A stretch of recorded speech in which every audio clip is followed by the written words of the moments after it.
Somali-American model Halima Aden made history as the first hijab-wearing model to walk major runways from Milan to New York.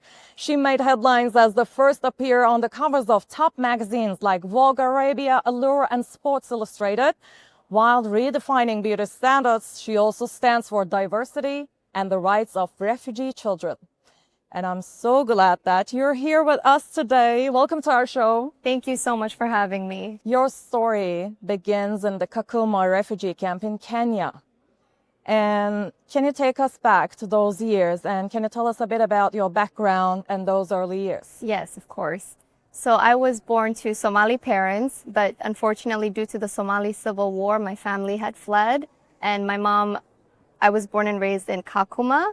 And Kakuma is a UNHCR refugee camp. And so early on, I saw refugees from 16 nationalities. So for a little girl, it was a very diverse neighborhood to kind of grow up in, despite it being a refugee camp. What inspired you to take that first step into the fashion world then? Yes, so I was 7 when we immigrated to America. And the year that I graduated high school in 2016, I was looking for scholarship opportunity for college. So I did Miss Minnesota USA in 2016, and that's how I got scouted by IMG Models for modeling. Yes, it was a turning point in your life, right? Because yes, as you said, let's remember for our audience, in 2016, you became the first hijab-wearing woman in the Miss Minnesota USA pageant. After that, you signed with a major agency, worked with global brands. Then in 2020, you stepped away from it all. What led to that decision?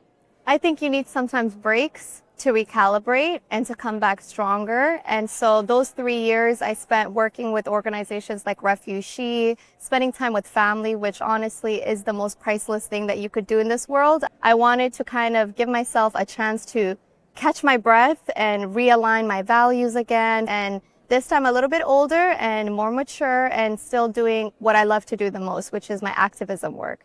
As you said, you're back to the business Yes. with your own terms this time. Yes. Do you think the industry has become more inclusive since you started? Oh, 100%. 100%. I was the first. So there's hope? Yes. I give so much credit to not just the industry, but also the aspiring hijab-wearing Muslim faces that are emerging. People like Rhoda, Uqbad Abdi, who was just named Time magazine. I think it was a fashion model of the year.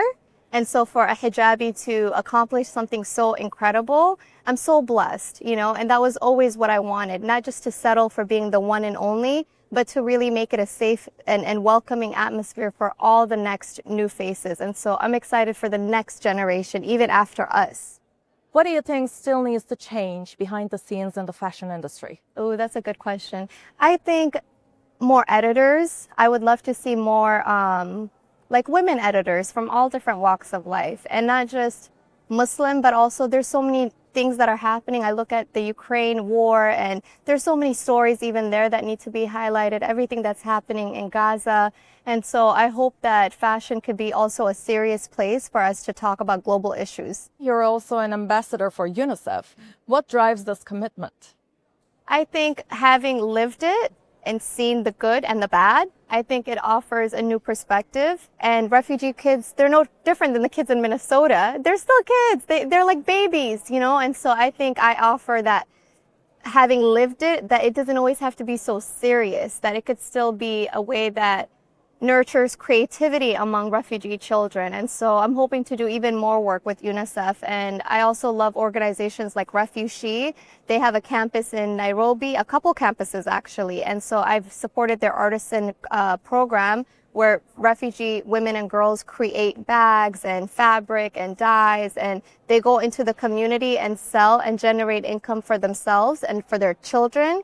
And refugees need to be empowered to do that, because I love the saying, you give a man a fish, he eats for a day. You teach a man to fish, he eats for a lifetime. So let's make refugees more resourceful, because they are not victims. They are very much capable, and they're capable of incredible things. What's one message you hope young girls, especially from underrepresented communities, take away from your journey? Just be yourself. You don't have to be perfect.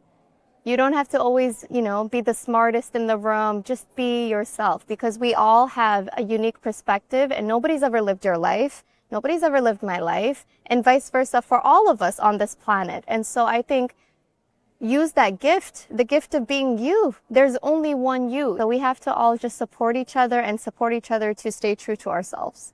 So nice to meet you. Thank you so much for joining us here on Showcase today. Thank you so much. I'm honored to be here. Thank you.